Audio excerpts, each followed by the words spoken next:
Waking nightmares, eerie storytelling, whispered truths, ghostly tales, supernatural. Welcome to Midnight Murmurs.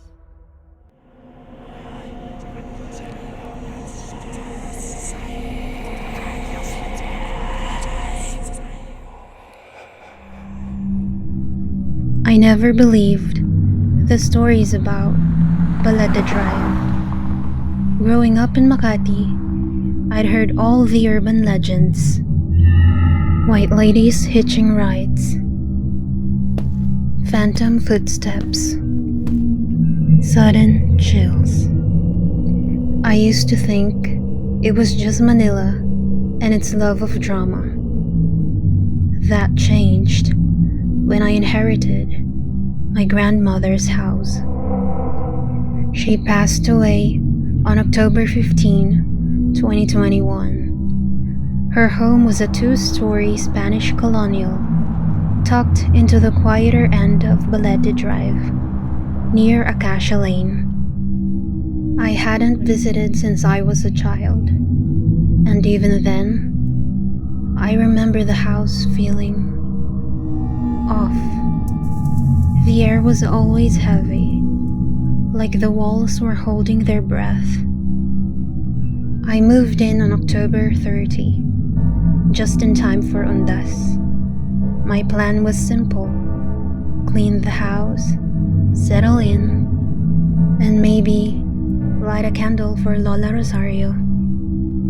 But the moment I stepped inside, I felt it, like someone was watching me from the second floor landing. The house was untouched. Her rosary still hung on the doorknob. Dust covered her altar to San Roque, but the candles were fresh. I found a journal in her bedroom drawer. The last entry had the date of October 13. She's back. I hear her in the walls. I pray she leaves me be this time. I assumed it was dementia. Lola was 89. But that night, I heard the knocking. It started at 2:03 a.m. 3 knocks. There are always 3. From inside the walls, I checked every room. Then the whispers. Tagalog. Faint. A woman's voice. Isabel. Tulungan mo ako. I froze. No one knew I was staying here. I hadn't told a soul. The next day, I visited the barangay hall. I asked about the house.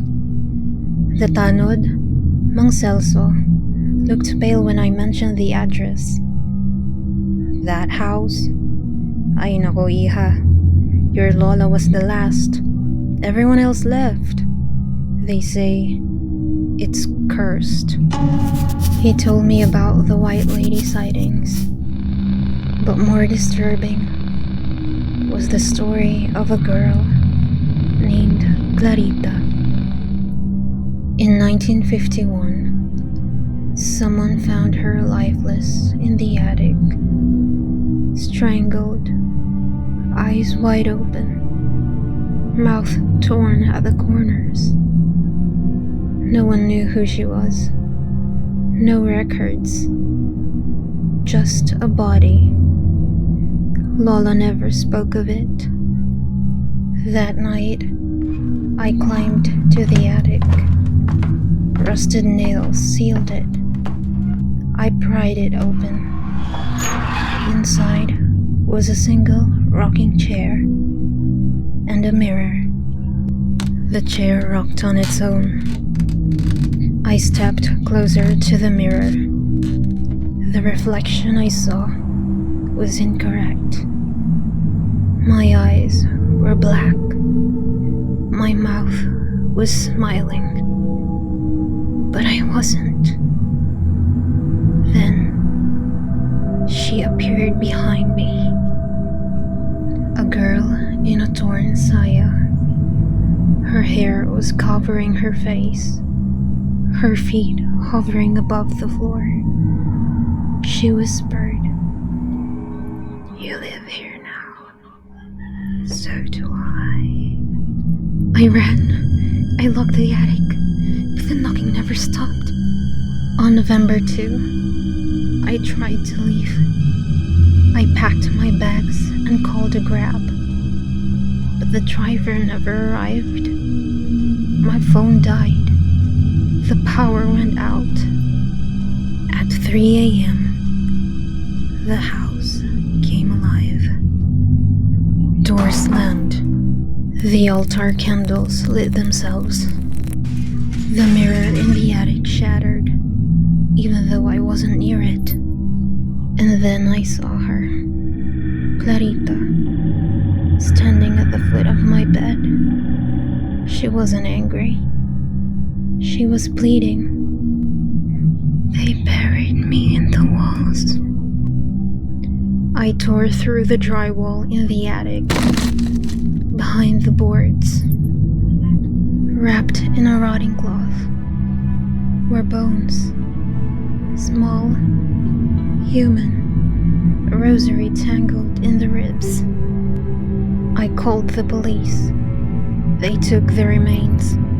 The authorities reopened the case, but no one could explain how the bones got there, or why Lola never spoke of it. I moved out the next day, but sometimes, when I pass Balete Drive, I see the lights on in the attic, and the rocking chair is moving, and I swear, I hear her voice. "Isabel."